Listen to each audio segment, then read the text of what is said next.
ইন্নাল ইনসানা লাফি খুসর, অবশ্যই অবশ্যই আমরা উম্মতে মুহাম্মাদি জাহান্নামের মধ্যে যাব, আমরা উম্মতে মুহাম্মাদি ধ্বংস হয়ে যাব, আমরা উম্মতে মুহাম্মাদি বরবাদ হয়ে যাব, আমরা উম্মতে মুহাম্মাদি নাস্তিনাবুদ হয়ে যাব। আমার আল্লাহ পাক এখানে কসমকে জানিয়ে দিলেন। তাহলে বলি যে আল্লাহ কসমকে বললেন যে উম্মতে মুহাম্মাদি সৃষ্টির সেরা, সেই আল্লাহ পাক কসমকে জানিয়ে দিলেন এই নবীর উম্মতেরা চতুষ্পদ জন্তু তো দূরের কথা, তার থেকে আরো নিকৃষ্ট। কেন? একটাই কারণ, কর্মের কারণে।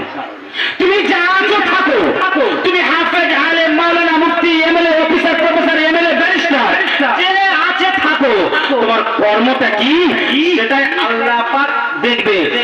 মাওলানা ভাই বলছিল না যে 72 এর মধ্যে একটা দল জান্নাতে যাবে, সেটা কোনটা? ওটা লাস্টে বলে দিয়ে উঠে যাবে ইনশাআল্লাহ। তো আল্লাহ পাক এখানে তিনটে জিনিসের কসম, এখানে কসম কে বললেন যে আদম সন্তান চতুষ্পদ জন্তুর থেকে আরো নিকৃষ্ট, ওটা তো পরের কথা। এদের জন্য দুনিয়ার মধ্যে আল্লাহ পাক লালত চেয়ে, তবে হ্যাঁ তিন ব্যক্তি ছাড়া, তিন ব্যক্তিটাকে আমরা বুকে হাত দিলে আমি আপনি প্রমাণ পেয়ে যাব, এই তিন ব্যক্তি ছাড়া সমস্ত ব্যক্তি জাহান্নামের মধ্যে।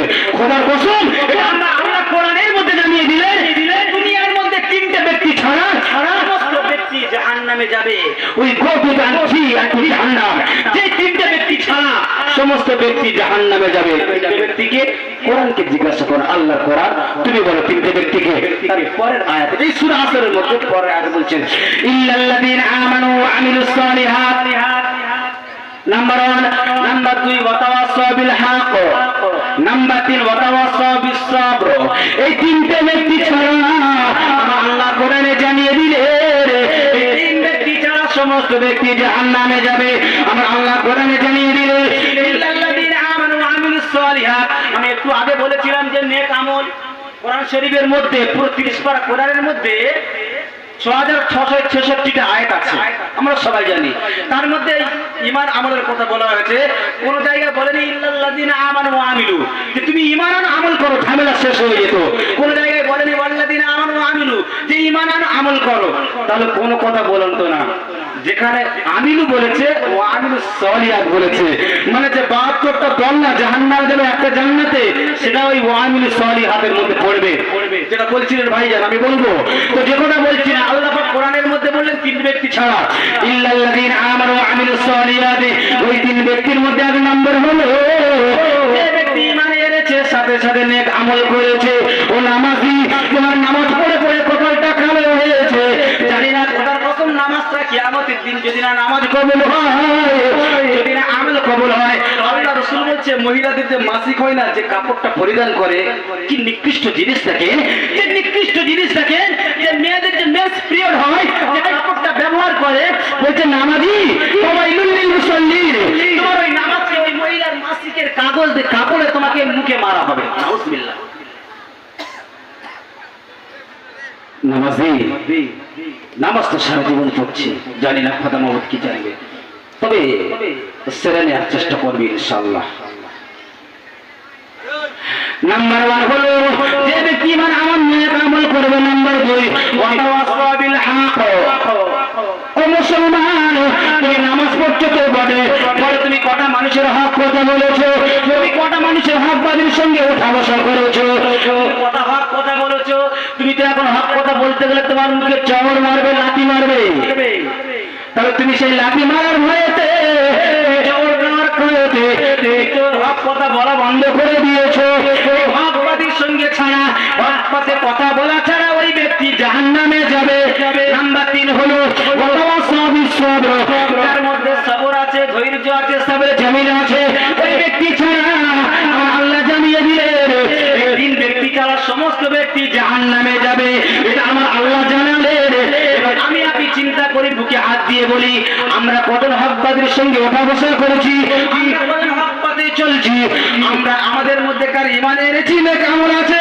ও মুসলমান, যদি তাহলে ঈমান থাকলো, নেক আমল থাকলো, ইবলিসের কাজ করলে কেন, ইবলিসের কর্ম কেন করলে? আল্লাহ 1 নম্বরে বললেন ওয়াতাওয়াসাউ বিস সাবর, তার মধ্যে সবর আছে, ধৈর্য আছে, সবরে জামিল আছে। তিন ব্যক্তি ছাড়া দুনিয়ার মধ্যে যত মাখলুক আছে, সমস্ত মাখলুক জাহান্নামে যাবে। এবার ভাবি এই তিনটে গুণ আমাদের মধ্যে কার কার আছে? ওয়াজ বহু শুনেছি,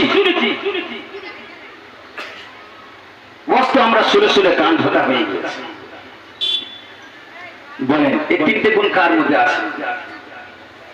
শুধু মসজিদে আল্লাহুম্মা সাল্লি আলা বলে দরুদ চিল্লে দিলাম, তারা মুসলমান, তোমার দরুদ কাজে হবে না যতক্ষণ না পর্যন্ত ইবলিসের আলামত তোমার থেকে যাবে না, যতক্ষণ না পর্যন্ত হাদিসের আলামত তোমার থেকে যাবে না। খোদার কসম আমার আল্লাহ জানিয়ে দিলে দরুদ কোনোদিন কাজে আসবে না। ঈমান খাঁটি করুন, আকীদা ঠিক করুন, তবে আমার ঈমান কাজে লাগবে। আমার আল্লাহ তো বলেছেন যে 72টা দল 73 এর মধ্যে একজন যাবে জান্নাতে, সেটাকে আমার আল্লাহ তো মাওলানা সাহেব বলেছিলেন।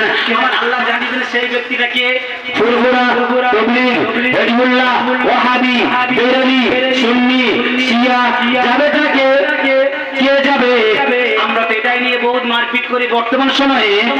এই বর্তমান পরিস্থিতিতে এই যারা ফুরফুরা, হিজবুল্লাহ, তাবলীগ নিয়ে বিশেষ করে কিছু মৌলবি আছে না, এত ঝগড়া পাকাচ্ছে সোশ্যাল মিডিয়াতে, কে পীরের কন্টাক্ট দিচ্ছে, কে এর কন্টাক্ট দিচ্ছে, কে কার কন্টাক্ট দিচ্ছে। কিন্তু বর্তমান সময়ে কে জাহান্নামে কে জান্নাতে যাবে এটা নিয়ে সোশ্যাল মিডিয়া ভাইরাল হচ্ছে। কিন্তু কোন দলের কথা তো আমার আল্লাহ কোরআনে বলেনি। আল্লাহ পাক কোরআনের মধ্যে বললেন আলা ইন্না হিজবাল্লাহি হুমুল গাফিলুন, আলা ইন্না হিজবাল্লাহি হুমুল মুফলিহুন। অবশ্যই অবশ্যই আমার দল হিজবুল্লাহ মানে আমরা অনেকে মনে করি ফুরফুরা, এটা অনেকের কানে ঢুকে আছে। আকীদা ক্লিয়ার করুন, হিজবুল্লাহ মানে ফুরফুরা নয়।